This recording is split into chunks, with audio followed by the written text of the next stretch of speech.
Chers auditrices et auditeurs, bienvenue au réseau national des chambres d'agriculture de Niger. Je m'appelle Suleiman Ousmane, je suis producteur agricole. Actuellement, je suis sous contrat avec le lycée L'Oreca dans le cadre des questions en charge agroécologie.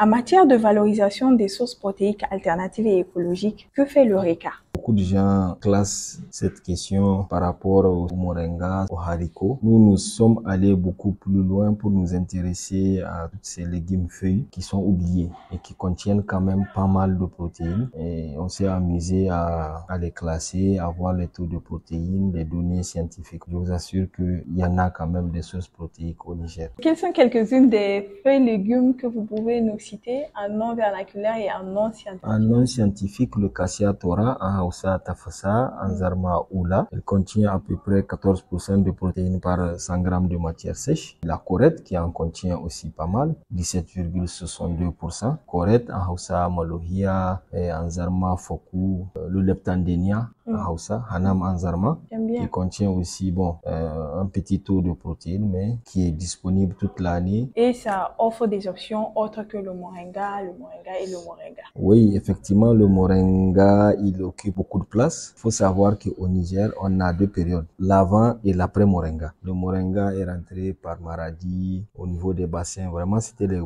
premiers bassins de production. Et en même temps que le moringa occupait de l'espace, on a remarqué une disparition de beaucoup de nos feuilles locales. Que ce soit disparition au niveau des habitudes alimentaires, tout ce qui est les dambou, les kassoum qu'on fait d'habitude avec nos feuilles locales, les gens ont remplacé progressivement avec le moringa, mais aussi dans leurs habitats naturels. Et ça, c'est vraiment dû au mode de cueillette et peut-être au manque de recherche dans le domaine pour pouvoir domestiquer ces plantes et les rendre beaucoup plus disponibles. De la même manière que la tomate a été domestiquée, on pouvait bien domestiquer certaines de nos légumes feuilles ou de nos feuilles, disons, indigènes pour les rendre beaucoup plus accessibles à la population. Est-ce qu'il faut entendre que le moringa est venu avec beaucoup plus de facilité que les autres feuilles légumes? Oui, effectivement, le moringa, c'est un thème de production beaucoup plus connu parce que effectivement, il y a de la recherche autour, il y a des données, voilà comment tu vas planter, produire les graines, faire tes récoltes. Tu vois, il y a tout ce package qui entoure le moringa. Par exemple, aujourd'hui, quelqu'un qui se décide de faire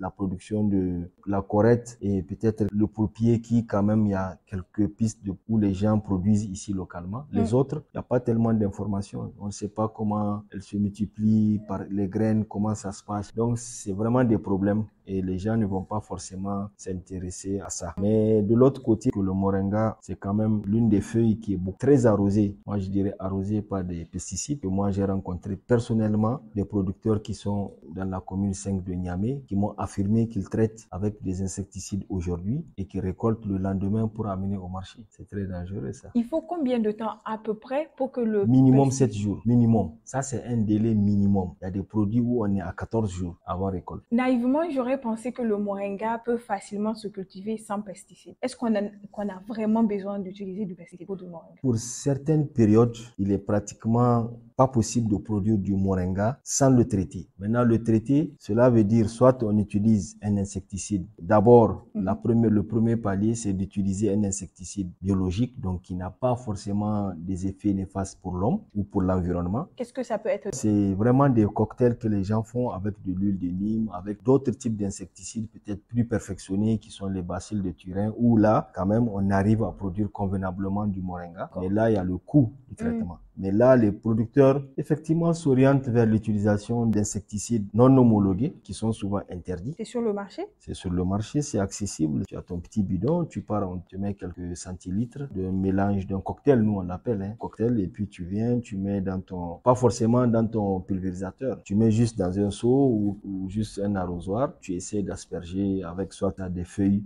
Ils ont toutes les méthodes pour asperger, mais bon, avec quand même peu d'efficacité, quoi. Peu d'efficacité, Oui, c'est-à-dire? parce que en fait, quand ils font le traitement, ils n'utilisent pas des pulvérisateurs. Donc pour eux, ils vont verser directement avec un récipient ou un bol. Ils vont prendre le mélange. Le jet est plus important. Ils le vont jet penser est beaucoup plus important. Les doses même qui sont en contact avec la plante en fait, tout ce qui est dose, Oui. tout ce qui est délai avant récolte. Donc, c'est en fait le délai quand tu traites. D'accord. Avant de rentrer d'abord dans la parcelle, il y a un délai minimum de 2 à 3 jours. Et le délai avant récolte, il est de minimum 1 semaine. Et Wow. les équipements de protection ne sont pas respectés. Tous ces 3-4 paramètres ne sont pas respectés. Est-ce que l'ORECA fait des formations sur l'utilisation des pesticides? Oui, nous on en fait, on est quand même les premiers à avoir alerté l'opinion publique sur cette thématique et ça fait très longtemps que nous travaillons là-dessus. Nous essayons au moins d'orienter les producteurs à utiliser des insecticides homologués, donc qui ont peu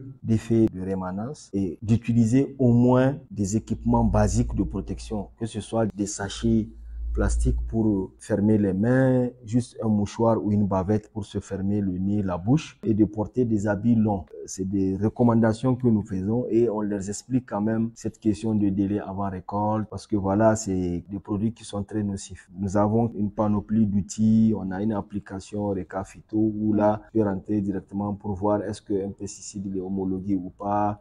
Il y a beaucoup de conseils qui sont donnés en ce sens. Est-ce que si on fait un comparatif entre les pesticides homologués et les non homologués, il y a une grande différence de prix d'achat? Oui, parce que les pesticides, en fait, au-delà du prix, c'est d'abord la disponibilité. Parce que dans les marchés ruraux, les grossistes amènent des pesticides, en fait, de nos pays limitrophes qui sont moins chers, effectivement, qui contiennent des matières actives interdites et qu'ils achètent facilement pour venir revendre au niveau des producteurs. Ça tue tout et ça tue le producteur aussi. Parce que c'est des produits tellement toxiques que la réglementation a été même obligée de les retirer. C'est un danger pour l'homme, pour les insectes qui sont bons pour l'environnement, c'est un danger pour la nappe phréatique, c'est un danger pour le sol. C'est des produits qui ont été carrément bannis d'usage. L'idée vraiment c'était de pousser les gens à aller vers des pesticides au moins homologués. Maintenant, pour ceux qui se sentent prêts et qui sont prêts quand même à mettre beaucoup plus d'efforts, beaucoup plus de suivi, ils peuvent eux-mêmes produire leur insecticide bio à base de Nîmes ou acheter déjà des insecticides qui sont disponibles sur le marché, qui sont quand même sans danger pour faire leur traitement sur le moringa. Et ça aussi, l'ORECA le fait, des formations pour la conception d'insecticides bio? Et ça fait très longtemps qu'on travaille sur ces questions dans toutes les régions. Les gens nous connaissent bien, les producteurs, on en fait beaucoup. Ces modules de formation, ils sont disponibles, téléchargeables gratuitement sur le site internet du RECA. Donc, et tu vois, traduit dans les différentes langues. Oui, c'est évident. Est-ce que en général, les produits de base sont le Nîmes et le piment? D'habitude, c'est ça, hein, on utilise, en fait, c'est toute une panoplie. Nous, la formule que nous avons gardée, le Nîmes, le piment, le tabac et un peu de savon. On a remarqué qu'avec ce cocktail, on a quand même des résultats qui sont assez bons. Mais l'idée, c'est qu'actuellement, la recherche continue et puis on a d'autres pistes. Par exemple, on peut utiliser d'autres plantes pour faire le traitement. Ça peut être aujourd'hui du purin qui est obtenu aussi à partir de d'autres plantes. Ça peut être de l'extrait d'ail qui est aussi efficace. Sachant que le coût d'un traitement bio est 3 fois supérieur au coût d'un traitement avec un insecticide classique. L'ORECA, c'est le réseau national des chambres d'agriculture. Chaque région a une chambre d'agriculteur.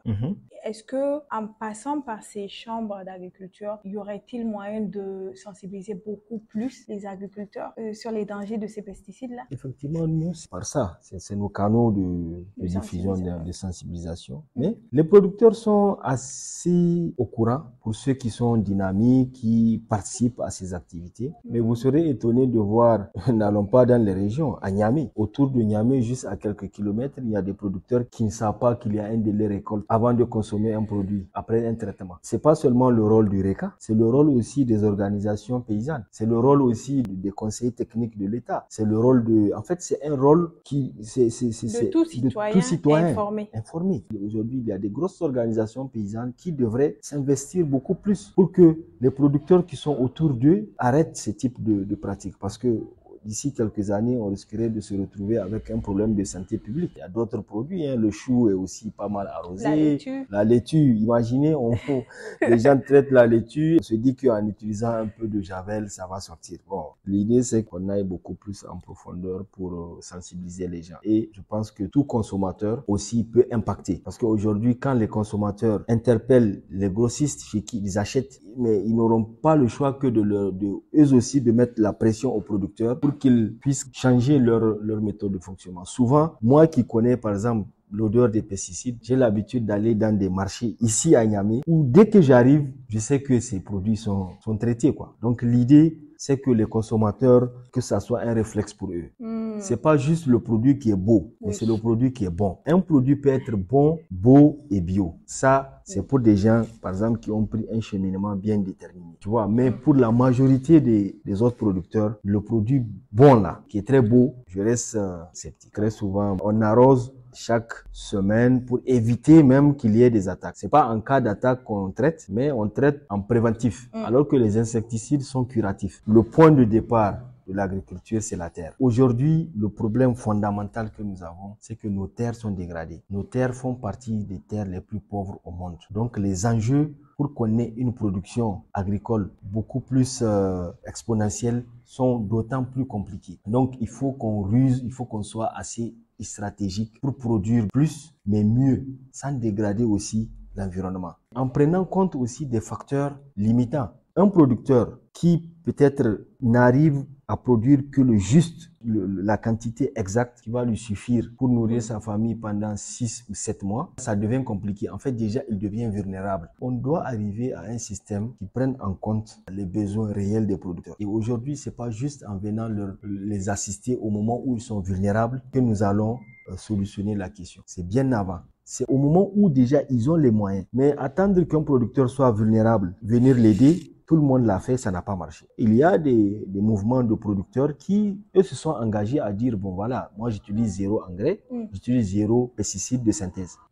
C'est beaucoup plus difficile, c'est beaucoup plus cher et ça demande beaucoup plus de suivi. On sait que d'ici 50 ans, la population de la plupart des pays d'Afrique subsaharienne va doubler, dans d'autres cas tripler. Certains disent que l'augmentation indispensable des productions alimentaires pourrait alors être obtenue de 4 manières différentes. Ils disent soit en augmentant les surfaces mises en culture, soit en augmentant l'efficacité territoriale via, par exemple, des pratiques culturelles différentes, soit en important plus de nourriture, soit par l'intensification industrielle. Quel est le cas qui serait plus applicable au Niger? Je me positionne du côté d'une agriculture beaucoup plus durable. Même si on veut aller sur des pôles industriels, mais des pôles industriels peuvent être durables. Il suffit qu'ils prennent en compte des aspects peut-être sociaux, des aspects environnementaux. L'État subventionne toujours, voilà, les trucs de synthèse. Il ne laisse jamais le choix. Moi, je parle là en tant que, tu vois, c'est un coup de gueule, en tant que producteur.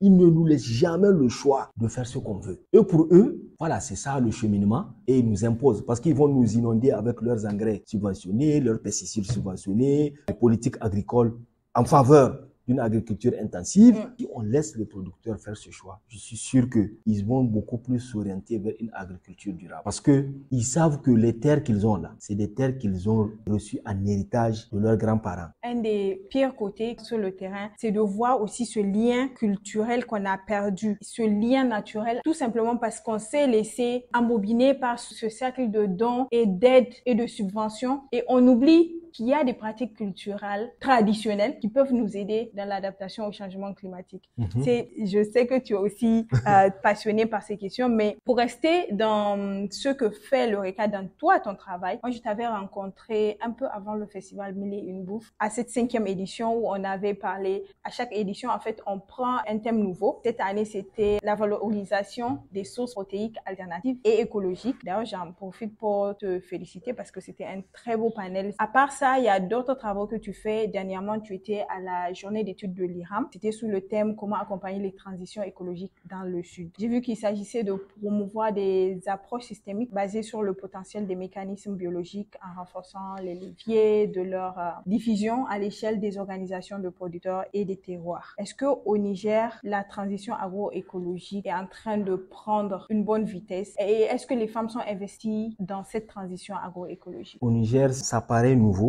mais c'est ancien. Le concept est ancien parce que l'agroécologie n'est pas juste une pratique. C'est d'abord une somme de pratiques, un mouvement sociale et une politique. Ça, c'est vraiment à l'échelle producteur. Pour la plupart de nous, techniciens, on résume l'agroécologie à une pratique. Si tu prends aujourd'hui le droit des paysans, quand je te parlais du fait qu'un paysan a le droit de choisir sa méthode de production, ça, c'est de l'agroécologie. Elle est basée autour de, bon, pour certains, on a 10 principes, pour certains, on a 13 principes, mais globalement, ils se rejoignent. Le principe d'équité, le principe de co-création. Pour élaborer une politique agricole, il ne s'agit pas de réunir dans une salle des techniciens de bureau. C'est les producteurs qui doivent élaborer ces. C'est eux qui sont sur le front. C'est eux qui nourrissent la majorité de la population. Donc, il y a des principes de type mouvements sociaux et politiques agricoles qui ne sont pas forcément pris en compte. Quand je dis que c'est nouveau et ancien, dans la pratique, oui. Pour le cas du Niger, nous, on n'est pas dans une agroécologie dogmatique, parce qu'il y en a qui sont dogmatiques. Puis pour eux, il faudrait que tu répondes à tous les 13 principes, il faudrait que tu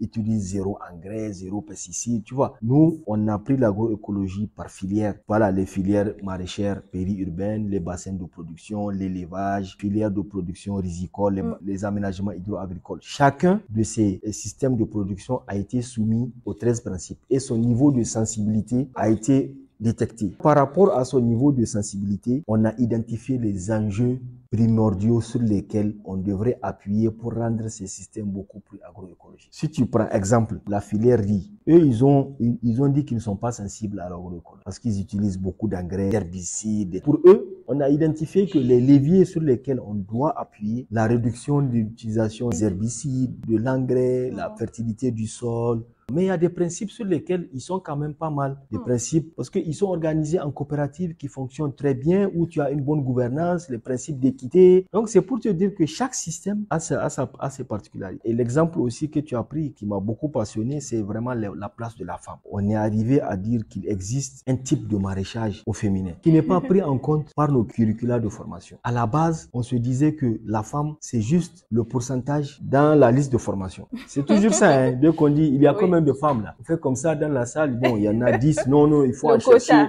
non, il faut en chercher 5 autres, tu vois, pour remplir le quota des femmes. Mais dans la pratique, quand on part, on ne voit que des femmes sur le terrain. Justement, Suleiman, quand vous faites les formations là, entre hommes, nous on est sur le terrain en train de faire l'agroécologie. Voilà. Non, c'est sûr, hein, parce que je t'ai dit, les pratiques des femmes sont inspirées d'une autre, en fait, c'est une autre ingénierie, c'est d'autres besoins, c'est d'autres enjeux, parce que la femme, elle a le foyer, elle a les enfants, elle a son mari à gérer, elle a la tontine, elle a ses amis, tu vois, elle a tout un monde autour d'elle qui n'est pas forcément le même que l'enjeu pour un homme. Et je t'assure, moi, j'ai été étonné de voir des femmes qui étaient championnes en agroécologie. Le maraîchage au féminin, les femmes ont d'autres pratiques. Et on s'est rendu compte qu'il y a déjà une éminente chercheure au Niger, Dr Marthe, qui avait travaillé sur la minutie qu'avaient les femmes lors de la récupération des terres. Les femmes sont championnes de la récupération des terres au Niger. Tu as de très bons résultats. Et après, qu'est-ce qui se passe? Ces bonnes terres qui ont été récupérées par les femmes sont remises aux hommes. Accaparées. Bon, je dirais pas, voilà, il y a des cas où c'est pas forcément ça, mais la plupart du temps, elles vont pas en bénéficier. Sur le système maraîcher, moi j'ai trouvé des femmes, les mauvaises herbes que nous appelons mauvaises, elles les entretiennent parce que c'est avec ça qu'elles préparent la sauce. Le pourpier, les feuilles de haricots, toutes ces herbes-là qui contiennent ces protéines, ces minéraux, ça vient de la femme. Dans les villages, l'homme, c'est la pâte. Mais les minéraux... Le taux. Les minéraux, c'est la femme. Que c'est elle qui va chercher dans les feuilles de baobab, tu vois, le pourpier, tout ça. La sauce, c'est la femme. Travailler avec ces femmes, que le périurbain peut nourrir l'urbain au Niger, si on prend le cas de Niamey. Toutes les grandes villes, c'est comme ça. Dans nos pays, ici en Afrique, si tu prends l'exemple de Madagascar que j'avais vu récemment, c'est la même chose, c'est les mêmes problèmes qu'on a. C'est le périurbain qui nourrit Tana. Et nous, c'est le périurbain qui nourrit Niamey. Si le périurbain n'a pas de bonnes pratiques agricoles, utilise des pesticides non homologués, ne respecte pas les délais avant récolte, l'urbain va le consommer et on va en tirer les conséquences. Comment pourrons-nous faciliter la tâche au périurbain de nourrir l'urbain? On peut appuyer sur un certain nombre de leviers. D'abord, arrêter de s'accaparer les terres. Parce que actuellement, si tu vois la tendance, les gens construisent dans les bassins de production. Les gens sont en train de s'accaparer des bonnes terres de production maraîchère. Parce que quand on parle de périurbain, on parle surtout des systèmes maraîchers. Tu vois, c'est les légumes de consommation, la salade, le gombo, les tomates, toutes ces choses. Et toute la vallée du fleuve. Voilà, c'est ça. Quand tu le dis, voilà, c'est comme ça. C'est ça. C'est des gros producteurs. Et eux, ils sont orientés marché. Les producteurs seront obligés d'aller sur des terres moins fertiles où ils vont utiliser beaucoup plus d'engrais, beaucoup plus de pesticides et ça devient un fléau. La deuxième chose, quand je te parlais d'enjeux, en matière de système périurbain, on a remarqué que les terres de maraîchage sont très bonnes parce qu'elles ont bénéficié de plusieurs années d'apport de matière organique. Parce que les villes sont des foyers qui captent la matière organique avec nos petits élevages qu'on a là. Il y a plein de matière organique qui quittent nos villages vers la ville pour nourrir nos petits moutons là qu'on a à la maison. Oui, et toute cette matière organique maintenant, elle se retrouve autour des villes. En matière de fertilisation du sol, ils sont bons.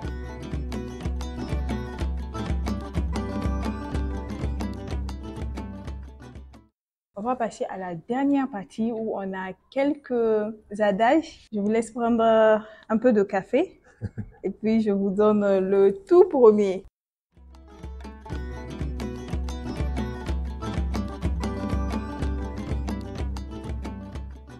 Ella Wilcox, elle dit la mauvaise herbe n'est jamais qu'une plante mal aimée.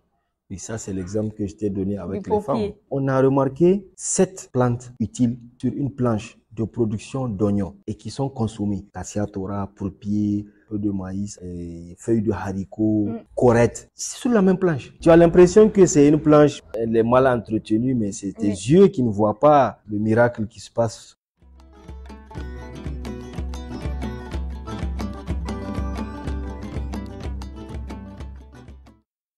On finit avec Pierre Rabhi qui dit « On mange tellement de choses toxiques que ce n'est pas bon appétit que j'ai envie de dire aux gens, mais bonne chance. » Bonne chance aux consommateurs de Niamey.